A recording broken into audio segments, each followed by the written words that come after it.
दार्जिलिंग एक ऐसा शहर जो अपनी खूबसूरती की वजह से, वहाँ मौजूद चाय के बागानों की वजह से, दार्जिलिंग में चलने वाली टॉय ट्रेन की वजह से पूरी दुनिया को अपनी ओर आकर्षित करता है। तो आज की इस वीडियो में मैं आपको दार्जिलिंग टूर के बारे में फुल इन्फॉर्मेशन देने जा रहा हूँ। कैसे आप दार्जिलिंग जा सकते हैं, क्या है दार्जिलिंग घूमने का सही, आसान और सस्ता तरीका, जानने के लिए वीडियो को पूरा जरूर देखिएगा। और ऐसी ही एंटरटेनिंग और इन्फॉर्मेटिव वीडियोस देखते रहना चाहते हैं तो चैनल को कीजिएगा सब्सक्राइब, साथ में बेल आइकन दबाने के बाद ऑल नोटिफिकेशन पर भी क्लिक जरूर करें। वीडियो अच्छी लगे तो लाइक, शेयर और सब्सक्राइब भी जरूर कीजिएगा, क्योंकि आपके एक लाइक, सब्सक्राइब से मुझे मोटिवेशन मिलता है कि मैं ऐसे ही आपके लिए इन्फॉर्मेटिव वीडियोस बनाता रहूं। तो प्लीज लाइक और चैनल को सब्सक्राइब जरूर करें। तो चलिए आज घूमते हैं दार्जिलिंग।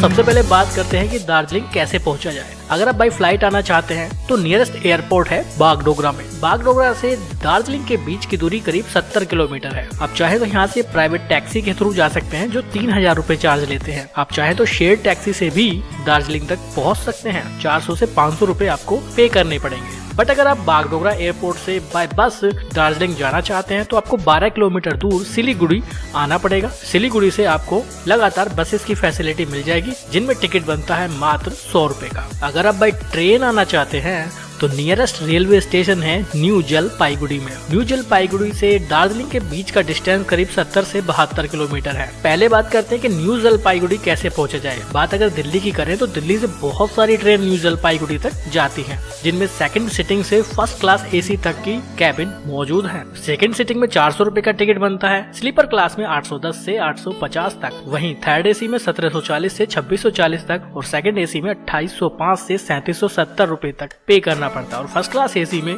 4150 से 4650 तक के टिकट में आप आसानी से दिल्ली से न्यू जलपाईगुड़ी पहुंच सकते हैं। इसके अलावा न्यू जलपाईगुड़ी रेलवे स्टेशन देश के सभी बड़े बड़े शहरों से डायरेक्ट रेल मार्ग से जुड़ा हुआ है। न्यू जलपाईगुड़ी से दार्जिलिंग जाने के भी कई अलग अलग तरीके हैं। अगर आप वहाँ की टॉय ट्रेन को एंजॉय करना चाहते हैं तो न्यू जलपाईगुड़ी रेलवे स्टेशन से दार्जिलिंग तक टॉय ट्रेन भी चलती है। ट्रेन का टाइमिंग है सुबह 10 बजे, जो शाम को 5:05 पर आपको दार्जिलिंग ड्रॉप करेंगे। टिकट का प्राइस फर्स्ट क्लास में 1420 रुपए, वहीं एसी चेयर कार में 1700 रुपए का टिकट बनता है, लेकिन टाइम लगता है करीब 7 घंटे। तो ऐसे में टॉय ट्रेन को एंजॉय करने का एक और दूसरा तरीका भी है, वो मैं इस वीडियो में आपको आगे बताऊंगा, तो अभी वीडियो से जुड़े रहिए। इसके अलावा न्यू जलपाईगुड़ी से आप बाय शेयर टैक्सी भी जा सकते हैं। 200 से 300 रुपए मात्र आपको देना पड़ेगा और आप 2 से 2.5 घंटे में न्यू जलपाईगुड़ी से दार्जिलिंग पहुंच जाएंगे। बाय बस भी आप न्यू जलपाईगुड़ी से दार्जिलिंग तक जा सकते हैं। बाय बस अगर आप दार्जिलिंग तक जाना चाहते हैं तो दिल्ली की अगर मैं बात करूं तो डायरेक्ट बस आपको मिलना बेहद मुश्किल हो जाएगा। और दिल्ली से दार्जिलिंग के बीच की दूरी करीब 1517 किलोमीटर है, जो अपने आप में बहुत ज्यादा है। तो ऐसे में मैं रिकमेंड नहीं करूंगा कि आप दिल्ली से दार्जिलिंग तक बाय बस जाएं। बट अगर आप वेस्ट बंगाल, मेघालय, बिहार या आसपास के किसी दूसरे शहर से बिलोंग करते हैं तो आप बाय बस भी दार्जिलिंग तक आसानी से आ सकते हैं। आप चाहें तो रेंटेड टैक्सी, पर्सनल कार या पर्सनल बाइक से भी दार्जिलिंग तक आ सकते हैं, इसमें भी आपको कोई प्रॉब्लम नहीं होगी। तो चलिए, ये तो ही बातें दार्जिलिंग पहुंचने की। अब बात करते हैं कि दार्जिलिंग आने के बाद स्टे कहाँ करें, कौन सी जगह बेस्ट होगी दार्जिलिंग में स्टे करने के लिए। देखिए, दार्जिलिंग बहुत ही खूबसूरत शहर है। यहाँ स्टे करने के लिए बहुत सारे होटल्स वगैरह आपको आसानी से मिल जाएंगे। बट बेस्ट होता है कि आप गांधी रोड पर मौजूद होटल्स का चुनाव करें। यहाँ पर आपको 600-700 रुपए से ही होटल्स की स्टार्टिंग देखने को मिल जाएगी, जो 10,000, 12,000 या 15,000 तक जा सकती है। अगर आप कैंप में स्टे करना चाहते हैं तो मेन सिटी से कुछ दूरी पर कैंप की फैसिलिटी भी अवेलेबल है। आप चाहे तो ऑनलाइन बुक कर सकते हैं। पर हेड पर नाइट 1000 रुपए लिया जाता है, जिसमें फूड इंक्लूड रहता है।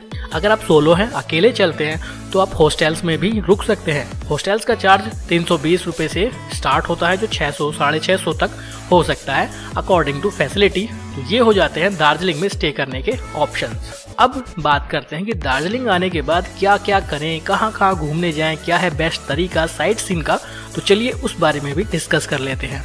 दार्जिलिंग में लोकल साइट सीइंग अगर आप करना चाहते हैं तो आप चाहें तो वहाँ पर पैकेज बुक कर सकते हैं टूर एंड ट्रेवल्स के थ्रू, जो 7 से 8 साइट सीइंग कराते हैं और 1000 से 1200 रुपए चार्ज लेते हैं। ये सारे साइट सीइंग 4 से 5 किलोमीटर के दायरे में होते हैं। आप चाहे तो टूर एंड ट्रेवल ऑफिस के थ्रू बुक करने के बाद भी इन साइट सीइंग को कर सकते हैं। और 1000 से 1200 रुपए का जो रेंट है ये नेगोशिएट किया जा सकता है, जो 800-1000 तक हो जाता है। आप चाहें तो शेयर टैक्सी के थ्रू भी इन सभी साइट्स को कवर कर सकते हैं। बहुत ज्यादा खर्चा इनमें नहीं आता है, 10 रुपए 20 रुपए मात्र टिकट बनता है और आप सभी एक साइट्स को शेयर टैक्सी के थ्रू भी कर सकते हैं। सबसे सस्ता तरीका यही है। आप चाहे तो इन सभी साइट्स को आसपास मौजूद साइट्स को पैदल भी कर सकते हैं। जैसे आप हैप्पी वैली तक पैदल जा सकते हैं, 2.5 से 3 किलोमीटर का रास्ता है, थोड़ा पैदल चलना पड़ेगा, लेकिन आप दार्जिलिंग के बेहद खूबसूरत नज़ारों को एंजॉय करते हुए पैदल भी जा सकते हैं। यहाँ पर एंट्री टिकट 100 रुपए का है। यहाँ आप टी गार्डन देख सकते हैं और दार्जिलिंग के बेहद खूबसूरत नज़ारों का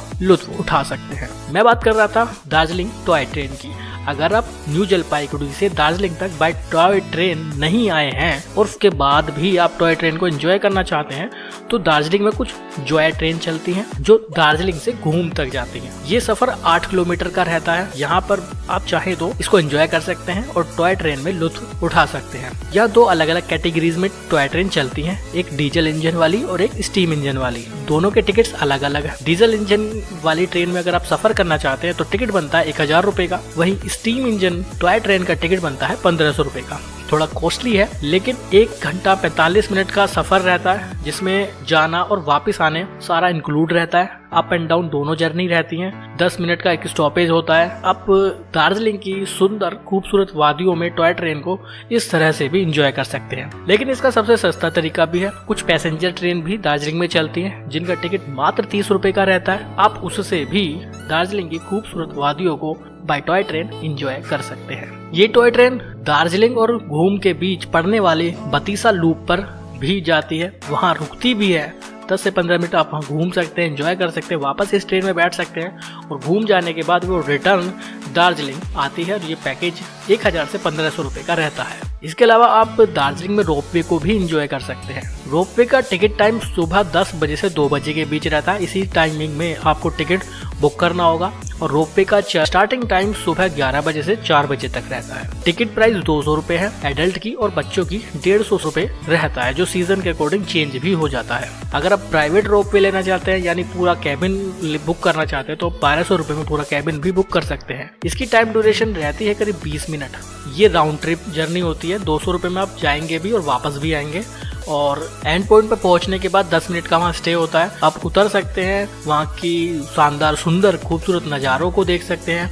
आप चाहें तो उसी वाले रोपवे से या फिर नेक्स्ट रोपवे से वापस आ सकते हैं। टोटल 25 कैबिन पूरे रोपवे में चलते रहते हैं। ये एक्सपीरियंस भी दार्जिलिंग का बेहद खूबसूरत रहता है। रोपवे से ही आप दार्जिलिंग के टी गार्डन को देख सकते हैं। रोपवे से दार्जिलिंग पूरे शहर को भी देख सकते हैं और भी बेहद खूबसूरत नज़ारे आपको देखने के मिलेंगे। आप रोपवे से कंचनजंगा पीक को भी देख सकते हैं। इन सब के अलावा आप इवनिंग में चौरस्ता आ सकते हैं। यहाँ आप कुछ अच्छा समय बिता सकते हैं, कुछ पीसफुल समय आपको यहाँ बिताने का मौका मिलेगा। आप माल रोड पर घूम सकते हैं, जो बेहद खूबसूरत है। बहुत सारी शॉपिंग आप माल रोड से कर सकते हैं। इसके अलावा एक मंदिर है महाकाल धाम, आप चाहें तो वहाँ जा सकते हैं। 15 मिनट का ट्रैक आपको करना होगा पहाड़ों पर और आप महाकाल टेम्पल तक पहुँच जाएंगे। इसको ऑब्जर्वेटरी हिल पॉइंट भी कहा जाता है।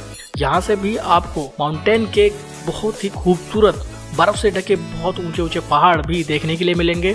कंचनजंगा पीक भी आप यहाँ से देख सकते हैं। ये एक्सपीरियंस भी बेहद खूबसूरत होता है। महाकाल धाम भी आप जरूर जाएं। इसके अलावा नेक्स्ट डे आप कुछ दूर के ज्यादा डिस्टेंस पर हैं, उन पॉइंट्स को भी कवर कर सकते हैं, जैसे रॉक गार्डन, जिसकी दूरी दार्जिलिंग से 10 किलोमीटर है। इसके लिए आप वहाँ के लोकल साइट्स को कवर करने वाले टूर एंड ट्रेवल ऑफिस से कॉन्टेक्ट करके 1000 से 1200 रुपए के टैरिफ में इन सभी साइट्स को कवर कर सकते हैं। बात करते हैं कि बेस्ट टाइम दार्जिलिंग घूमने का कौन सा है। दार्जिलिंग की अगर बात करें तो पूरे साल आप कभी भी आ सकते हैं। बहुत अच्छा अनुभव आपका रहेगा। सर्दियों में बहुत ज़्यादा स्नो होती है।